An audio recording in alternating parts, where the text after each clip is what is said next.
Pendant 300 000 ans, l'humanité a vécu dans une prison. Une prison faite de boue, de friction et de gravité. Chaque pas était une guerre contre la Terre.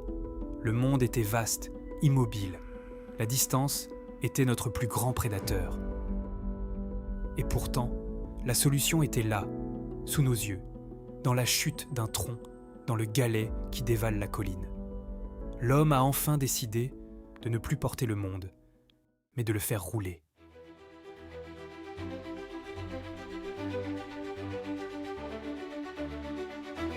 Bienvenue dans l'épisode qui a tout mis en mouvement, l'invention de la roue.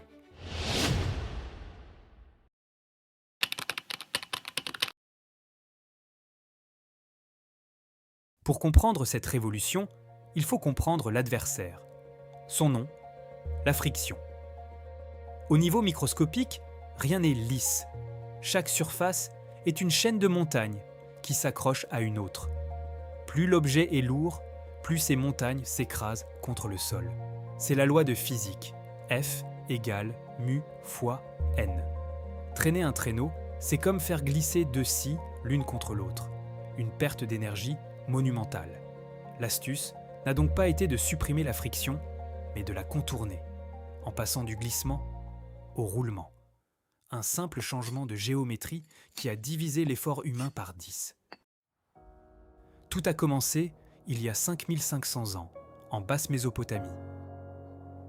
C'est ici que les Sumériens auraient inventé la roue à partir du tour de potier déjà connu. L'idée était là. Il ne manquait plus qu'à la coucher au sol.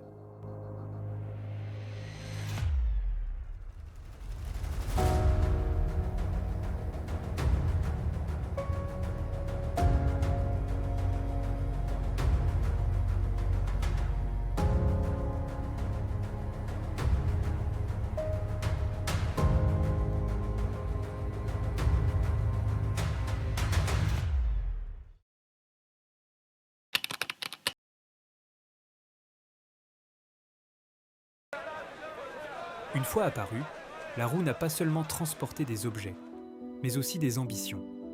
Elle est devenue la première grande technologie de rupture, notamment avec le char de combat. Mais la vraie révolution était silencieuse. Elle se trouvait dans les ballots de soie et les sacs de grains. Grâce à la roue, le commerce s'épanouit et devient global. Les cités échangeaient marchandises et idées. Cependant, la roue avait son talon d'Achille. Elle imposait un lourd sacrifice, la construction de routes. L'énergie nécessaire pour avancer répond à une équation simple. EK égale un demi-mv au carré, ce qui signifie que plus on va vite, plus le terrain doit être impeccable. Sans le savoir, la roue venait de bouleverser nos modes de vie.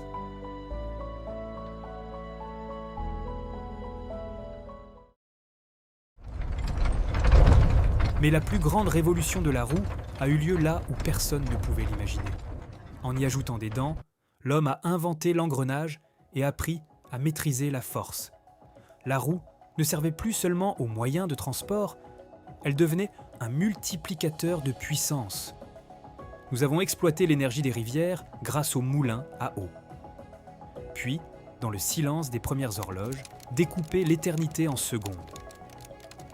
De la montre à gousset aux turbines des centrales nucléaires, les engrenages ont été au cœur de nos plus grandes avancées.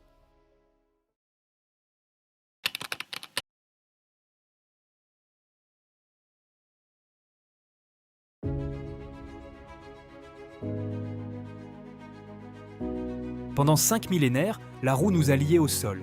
Mais aujourd'hui, nous apprenons doucement à nous en libérer. Imaginez les cités de demain. Le futur est orienté vers les véhicules volants, les trains maglev. La friction ne sera probablement plus un souci. Tout ça pour dire que la prochaine étape n'est peut-être pas mécanique, mais invisible. C'est l'énergie du vide, le silence des aimants, l'abolition totale de la friction. Mais même dans ce futur, la roue nous poursuivra sous d'autres formes. Dans notre interminable quête de l'espace, elle deviendra nos stations, nos vaisseaux, notre horizon. La roue nous a fait sortir de la caverne, mais là où nous allons, nous n'aurons plus besoin de roue.